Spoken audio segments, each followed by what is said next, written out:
Hey everybody, Tony D and Little Joan here with a very serious hot take. Bad news in Portland. One person is dead after a shooting during protest in downtown Portland, but the headline kind of obscures what the real headline is.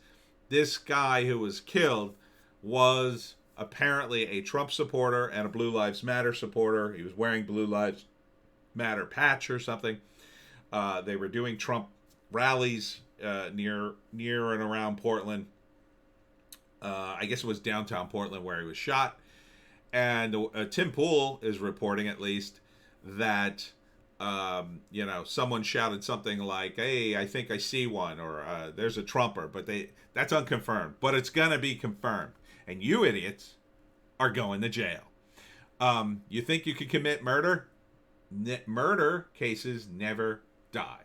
Remember the first 48? Oh, you better just bury yourself somewhere for the next week because they're coming after you. And murder is no joke. It's no joke. And if you drove this guy to the scene or you picked him up afterwards, you gave him the gun, you gave him anything to help him along, or you help him cover it up, you're going to jail too. That's conspiracy. And that is accessory after the fact. Okay? I'm no lawyer, but I watch a lot of TV. No, it's all this stuff is very basic information for people who aren't consumed with ideology. And what's the reaction of the peaceful protesters? Well, Andy No tweets a quote from one of them. "I am not sad an effing fascist died tonight," says a woman at the Antifa gathering in downtown Portland. The crowd laughs and cheers. The ID of the deceased is not confirmed, but he's believed to be a Trump and Blue Lives supporter. So this is the kind of nasty people you're dealing with. They claim to be, "Oh, we're peaceful. We just don't want people to get shot by the cops." I guess it's okay to shoot certain people. And it's that kind of attitude. It's very nasty and dark. It's one thing to be a Black Lives Matter supporter and be a little ignorant of what's going on and say, well, I support Black Lives. I'm out here protesting. I mean, people get out of hand, but it's another thing to hear something like that and cheer. I mean, you're cheering that, you're assuming a lot. You're assuming this woman who's talking knows this guy's deal, and she doesn't. I don't think she does. No way. No way. No way she knows. There's going to be a very long investigation until the guys are found. They have all kinds of ways to find you. And you idiots live stream everything. So there's probably video of lots of clues. There's going to be clues everywhere. And they're going to pull out all the stops. To get a murderer? They don't mess around with murder. It's one thing, you throw a brick through a window, they're not going to do anything. Even if you light something on fire during these riots, there's only so much resources. Murder is numero uno on any list. Even Ted Wheeler can't support this. Even Ted Wheeler. Ted Wheeler can't save you. He can't save you from this. He'll absolutely say, "Oh yeah, get that guy. Get him. Go ahead and get him." He'll put he's not going to take police resources off a murder investigation. Do you know what that would look like? And it's all about how he looks, quite frankly. So he'll be happy to trot you out in front of the camera. "See this murderer?" They'll just say, "Oh, well, he's not really with BLM or Antifa." It probably is. That would be my guess. Probably Antifa. Probably one of these radical Antifa types. Not one of the main guys, but one of the tools, one of the sheep that they've amped up. There's been a lot of people who have been caught already, and they have long records. Some of them with domestic abuse. Some of them are child diddlers. I mean, the guys that Kyle Rittenhouse shot, they both had records. And I think the third guy did too. Somebody told me he did. And if he didn't have a record, well, he certainly had a gun. Who brings a gun to a peaceful protest? Oh, right. Because they had guns. Well, they were protecting a car dealership. So if you're just protesting, you're walking by the car dealership, you have nothing to fear. You have nothing to fear. These people embrace violence, and now they're going to reap the wind. And what that means is more people are standing up to them. The government's not going to take it anymore. And their supporters are going to slowly back away. Slowly. You know, they still support the Democrats. They still have signed on for this suicide, political suicide death pact of, well, we'll ruin the country and then the people will beg us to save them. No one's blaming Trump for this. No one. No one. No one. The only people blaming Trump for this are people who are out of their minds. People in the protest. People who have no solutions for anything other than tear down the system. Those people are mostly going to quit. They're going to quit Antifa. Most members of Antifa and BLM will simply just quit. They'll just walk away like nothing ever happened and go back to their lives if they still have jobs or whatever, and start complaining. They'll still complain because that's all these people do. They'll still put themselves on YouTube or whatever, complaining about the government and Trump and whatever. But they will absolutely disappear from these movements.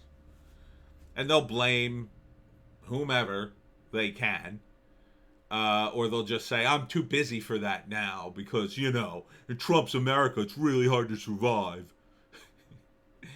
And they just won't support you anymore. And some of them will flip. Some of them. Some of them will start to flip. It'll take a while. Takes a while, you know, when you're personally involved. You know, imagine being in the protest and seeing a guy shot and having a guy come up to you and say, you got to hide me, man. Or you got to take this gun and throw it away. You got a big decision on your hands there. Because then you're accessory to murder if you touch that gun. If you do anything other than go, oh no, and run to the cops, you're an accessory. That's how it works. You know, if they find out, which they will. I mean, they got cameras all over the place. There's cameras everywhere, and you idiots keep live streaming everything. I know. Oh, don't show the faces. Yeah, that worked out. That worked out for the people who got caught, right? No, they have other ways to figuring it out. They'll see a tattoo. They'll see a birthmark. They'll see something distinctive and decoration because you think this is all in fun. You know, you'll be the only guy in the crowd wearing a red bandana, a distinctive one, and they'll track you on the city cameras till you get back to your car. Then they get a license plate, and then boom, you're going to jail. You're going to jail, and they will exert the police resources for this. They won't skimp, and murder doesn't end. Here's another way you could be caught. They will pick up one of these Antifa idiots or BLM morons on a completely different charge. Something relatively serious, right? Somebody will, I don't know, throw a brick through a window and right in front of a cop, and he'll be mad enough to go, okay, F you, I'm going to arrest you. And he'll throw him up against the wall and start arresting him and then find fentanyl on him. Well, now they got a big charge, right? F the window, I'm going to charge you for the fentanyl thing. And then when they get you back to the police station, rather than being let go like you normally would for the brick, they go, oh, fentanyl. No, we can't let that one go. Put that one in jail. And then you're going to be like, oh man, fentanyl charge. And then they pull you into the room and interrogate you. And they're like, well, this is your third fentanyl charge. And that means you're going to the county lockup for, I don't know what the charge would be. Depends on the amount or whatever. But let's say, oh, looks like you're facing 6 months in county lockup unless you know something interesting. And then that guy's going to be, what if I could give you information on the guy, on that Trump supporter that got killed? And then the cop goes, oh, really? And he gives you up because maybe he just knows you. Maybe he was involved in some minor way, although I'm sure he'll spin it to the cops like, well, I wasn't really involved, but I saw something. And then you're screwed. Or at least they find enough. Oh, now we know the guy. Now it's just a matter of finding him and finding a gun and connecting him to the gun.